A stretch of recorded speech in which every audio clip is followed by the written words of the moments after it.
बचपन से मुझे कुरान शरीफ पढ़ाया गया है, मैंने उसे समझने की कोशिश की है और अल्लाह के बताए हुए रास्ते पर अमल करने की पूरी कोशिश करता हूँ। I am very very proud to be a good Muslim. अल्लाह अगर तौफीक न दे, इंसान की बस की बात नहीं। फैजान मोहब्बत आम तो है, इरफान मोहब्बत आम नहीं। अल्लाह की जो सखावतें हैं वो आम है, वो हमें भी मिल रही है, आपको भी मिल रहा। जो अल्लाह को नहीं मानते अल्लाह उसे भी दे रहा।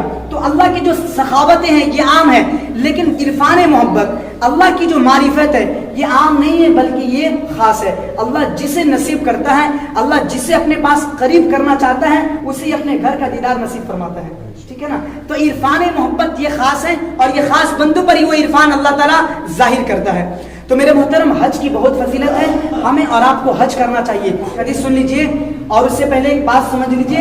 इमाम अबू हनीफा रहमतुल्लाह अलैह उस बंदे का नमाज जनाजा नहीं पढ़ते थे और उसके नमाज जनाजा में शरीक भी नहीं होते थे कि जो बंदा इस्तिताअत रखने के बावजूद, उसके पास माल है, मालो ज़र है, इसके बावजूद अगर वो हज नहीं करता है और उसकी मौत हो जाती है तो इमाम अबू हनीफा रहमतुल्लाह अलैह उसकी नमाज जनाजा भी नहीं पढ़ाते थे और उसमें शरीक भी नहीं होते थे। इसकी दलील भी है। अब तिरमिज़ी उठाइए, हदीस की किताब उठाइए, उस हदीस की किताब में आती है कि अल्लाह के नबी सल्लल्लाहु अलैहि वसल्लम ने फरमाया, जो हज करने की इस्तिताअत रखता हो, ताकत रखता हो, लेकिन उसके बावजूद भी वो हज ना करे तो वो चाहे यहूदी बन के मरे या ईसाई बन के मरे, मुझे उससे कोई परवाह नहीं है। वो यहूदी मरे या काफिर मरे या नसरानी मरे, उससे मुझे कोई परवाह नहीं, उससे मुझे कोई सरोकार नहीं है, कुछ भी बन के मरे।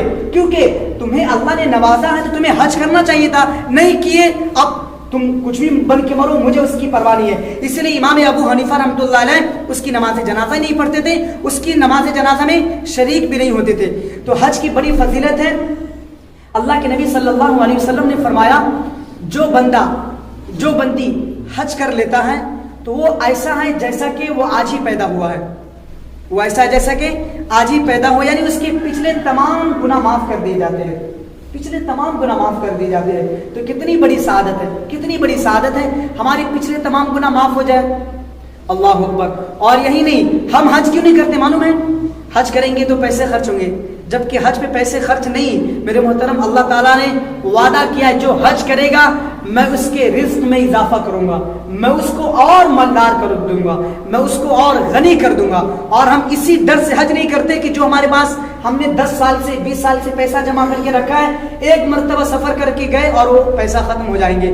अल्लाह ताला आपको वहां से रिस्क अता करेगा हज करने के बाद कि आप गुमान भी नहीं कर सकते। और मैंने देखा है, ऐसे हजार बंदे देखे हमने कि उसके पास न तो पैसे थे, किसी भी चीज, किसी भी लिहाज से वो बहुत कमजोर थे, हर लिहाज से वो बहुत कमजोर थे, लेकिन हज करने के बाद अल्लाह की तरफ से क्या मदद आती है, अल्लाह अकबर। वो सुभान अल्लाह बंगले भी खरीद लेते हैं और उसके बाद गाड़ियां भी उनके पास है, अच्छे पैसे भी कमा रहे हैं। ये मैंने देखा है, मेरे सामने बहुत सारे लोग हैं ऐसे मौजूद हैं जो अल्लाह हज पे जाने के बाद अल्लाह ने उसके मालो ज़र में कितनी बरकतें नसीब फरमाई है। क्योंकि इन्नल्लाह यर्ज़ुक़ु मन यशाउ बिग़ैरि हिसाब, अल्लाह की ज़ात तो वो है जो हमें वहां से रिज़्क़ अता करता है जहां से हमारा गुमान भी नहीं होता।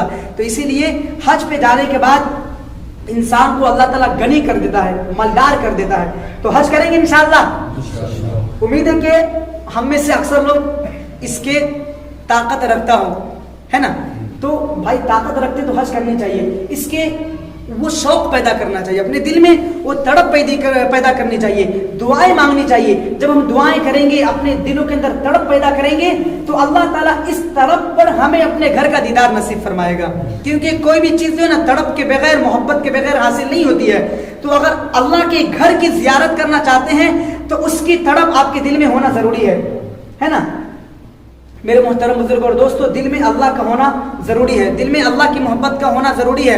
वरना इब्लीस को भी आते थे वजू के फराइज बहुत, इब्लीस को बहुत आता है, कुरान भी आता है, इब्लीस को दिन की बातें भी आती है, सब कुछ आता है, वजू के फराइज आप इब्लीस को बहुत आते हैं। और इब्लीस ऐसा था कि पूरे रुए जमीन, इब्लीस के बारे में आता है, शैतान के बारे में आता है कि रुए जमीन पर कोई ऐसी जगह खाली नहीं जहाँ पे उनकी कौम ने सजदा ना किया हो, तो उसको भी बहुत फराइज आते थे। लेकिन दिल में खुदा की मोहब्बत का होना लाजिम है। तो खुदा की मोहब्बत जब होगी तो इंशाअल्लाह अल्लाह ताला आपको हर वो चीज अता करेगा जो आपको चाहिए। तो खैर देखिए, हम अल्लाह से इश्क करें, अल्लाह से मोहब्बत का इजहार करें। अल्लाह हमसे कितना मोहब्बत करता है ना, कितनी मोहब्बत करता है। हम क्यों کیوں نہیں کرتے ہیں؟ ہم سب سے محبت کرتے ہیں، ہم اپنی اولاد سے محبت کرتے ہیں، اپنے خاندان والوں سے محبت کرتے ہیں، اس کے لیے مرتے ہیں، جھگڑتے ہیں، لڑتے ہیں، اس کے لیے نہ حرام دیکھتے نہ حلال دیکھتے ہیں. ہم کیوں اپنے رب سے عشق نہیں کرتے؟ رب تو اس انتظار میں ہے، یحبہم ویحبونہ. اللہ تو ہم سے عشق کے انتظار میں ہے. میرے بندے آ جا آ جا آ جا، ایک قدم آئے گا تمہارے طرف 10 قدم آؤں گا، چل کے آئے گا، میری رحمت تیری طرف دوڑ کر کے آئے گی. اللہ انتظار میں. ہم اللہ سے عشق تو کرے، ہر چیز سے عشق کر رہے ہیں، گھروں سے عشق ہے، گاڑیوں سے عشق ہے، ساری چیز سے محبت ہے، کپڑوں سے محبت ہے، کپڑے کو ہم میلا نہیں ہونے دیتے، میلا ہوتے تو ہم دھو دیتے ہیں. ہمیں اپنے رب سے محبت کیوں نہیں ہے؟ ہم اپنے رب سے محبت کا اظہار کیوں نہیں کر رہے؟